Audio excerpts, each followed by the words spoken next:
La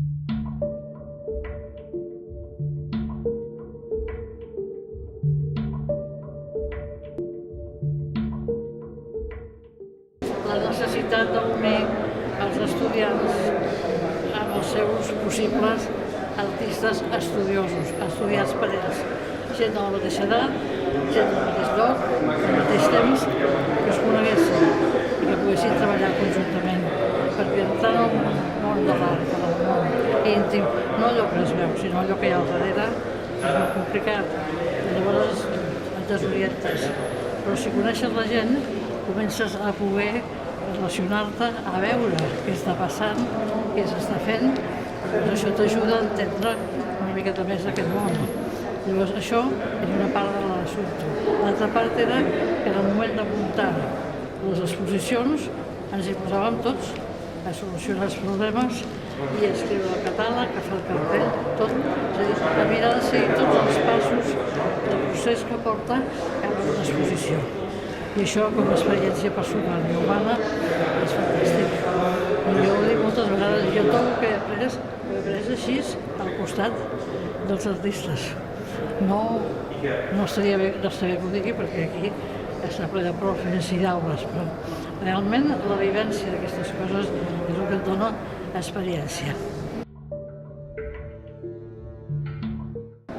Doncs no ho sé, perquè mai se sap, fas les coses perquè creus que s'han de fer i després ja veurem.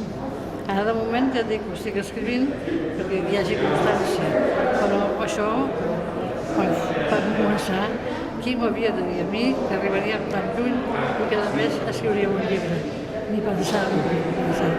Mira, la vida va com va i ha anat bé. Bé, perquè, en certa manera, amb tots aquests anys hem sentat una miqueta les bases del que pot ser una manera alternativa de treballar.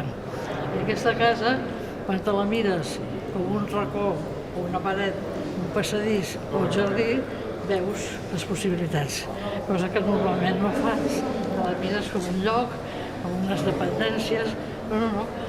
Aquí posaríem això, aquí posaríem l'altre, poc o molt, ja estàs mentalitzat cap aquí. Vol dir que tots els espais són bons si les obres s'aguanten i si saps col·locar-les.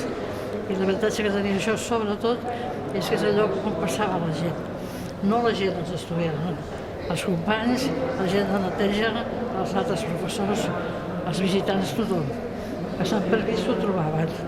I llavors una de les grans barreres per conèixer la cosa de l'art és que no te la trobes, has d'anar al museu, has d'anar a la galeria i algú t'ho ha d'explicar. I t'ho trobaves i tu sol havies de relacionar-te amb això. I crec que això també forma part d'aquesta experiència. Doncs és molt emotiu, perquè abans de ser degana també era estudiant i sempre hem vist la facultat plena de les obres de la Teresa Camps. Sempre sabem que els alumnes d'Història de l'Art s'implicaven molt en aquests projectes, que tenien la possibilitat de treballar amb els artistes, de conèixer, de pensar en les exposicions.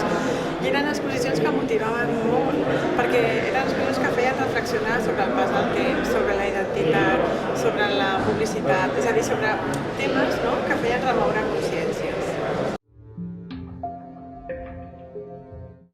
Per part nostra és molt interessant comptar amb titulacions com màsters, que tenen un vessant professionalitzador. I el màster en anàlisi i gestió del patrimoni artístic té una vessant de recerca, però també té una vessant de comissariat d'exposicions. I per tant, que aquests estudiants hagin estat capaços de pensar una exposició des dels seus inicis, recollir la documentació i després amb un artista, Jesús Galdón, aconseguir muntar-la, per nosaltres és molt important i volem donar recolzament en aquest màster perquè segueixi duent a terme aquest tipus d'activitats a la facultat.